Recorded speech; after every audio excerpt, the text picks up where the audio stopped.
জনবহুল এলাকায় শুটআউটে গুলিবিদ্ধ হয়ে ১ বছর ৫২ ব্যক্তির মৃত্যুকে ঘিরে ব্যাপক চাঞ্চল্য ছড়ায় এলাকায়। ঘটনাটি আসানসোলের কুলটি থানার অন্তর্গত নিয়ামতপুর ফাঁড়ির রহমানপাড়ার ঘটনা। গুলি চালনার সিসিটিভি ফুটেজ ভাইরাল হয়েছে। গুলিবিদ্ধ ব্যক্তির নাম জাভেদ বাড়ি। এলাকায় খুবই ভালো সহজ সরল ব্যক্তি হিসেবে পরিচিত। তিনি আসানসোল কর্পোরেশনে মাস্টার রোলে চাকরি করে বলে জানা গেছে। পুলিশ ও স্থানীয় সূত্রে জানা গিয়েছে, গতকাল রাত 10:30 নাগাদ দুই বাইক আরোহী রাস্তা দিয়ে হেঁটে যাওয়া এক ব্যক্তিকে গুলি চালিয়ে চম্পট দেয়, যা সিসিটিভি ফুটেজে দেখা পাওয়া যাচ্ছে।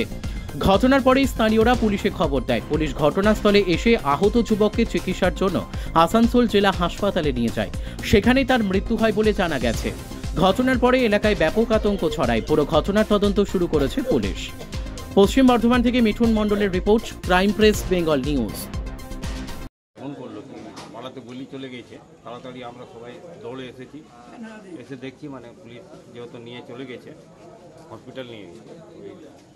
জাভেদ বাড়ির উপরে গুলি চলেছে। জাভেদ বাড়ি আমাদের বেলডি স্কুলের টিচার সৈয়দ আব্দুল বাড়ির ছেলে, খুবই ভালো ছেলে।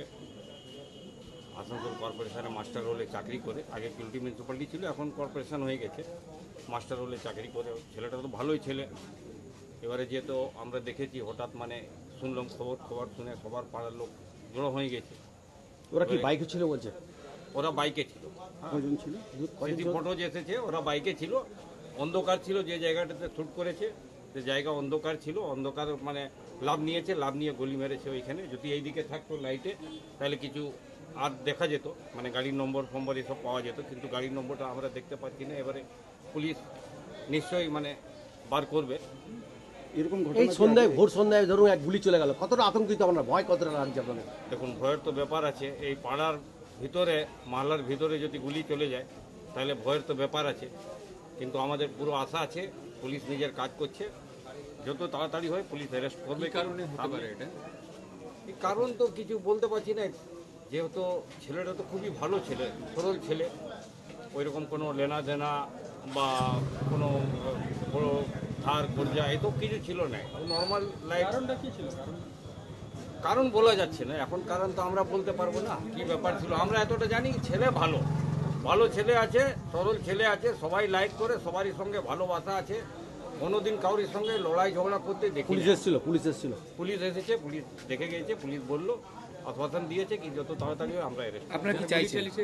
ওরা কজন ছিল আর কি? ওরা দুজন ছিল, একজন সাদা শার্ট পরে আছে আর একজন টি শার্ট পরে আছে। দুজন ছিল, ওরা রুমাল বেঁধেছে, তারপরে শ্যুট করেছে। যেহেতু আমরা সিসিটিভি ফুটেজে আপনারা কিছু দেখতে পেয়েছেন? ওইটা সিসি ফুটেজ দেখেই আমি বলছি। আপনার নাম?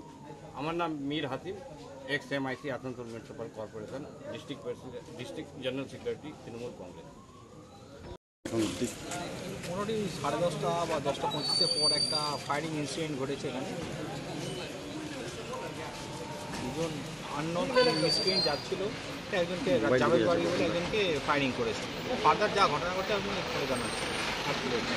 তো ওনাকে হসপিটালাইজ করা হয়েছে আপাতত। দেখা যাক চিহ্নিত করা গেছে। দেখুন, একটা তদন্ত সাপেক্ষ বিষয় এখন বলা যাচ্ছে না, বলবো ঠিক। একটা সিসিটিভি ফুটেজ ভাইরাল হয়েছে, দেখছি, আমরা দেখে বলছি। আমরা দেখি, তারপর বলছি। না দেখে এখন জাভেদের অবস্থা কি আছে? হসপিটালে ভর্তি আছে আপাতত, এখনো জানি না। আমরা খোঁজ খবর নিচ্ছি, তারপর বলছি। ঠিক আছে, থ্যাংক ইউ। এখন অব্দি কাউকে আটক বা না, এখনো হয়নি, হলে জানাবো আপনাদের। শুনতে পাই জাভেদ নাই, ডেট করে গেছিল, বলতে পারছি না। আগে বললাম এটা তদন্ত সাপেক্ষ বিষয়।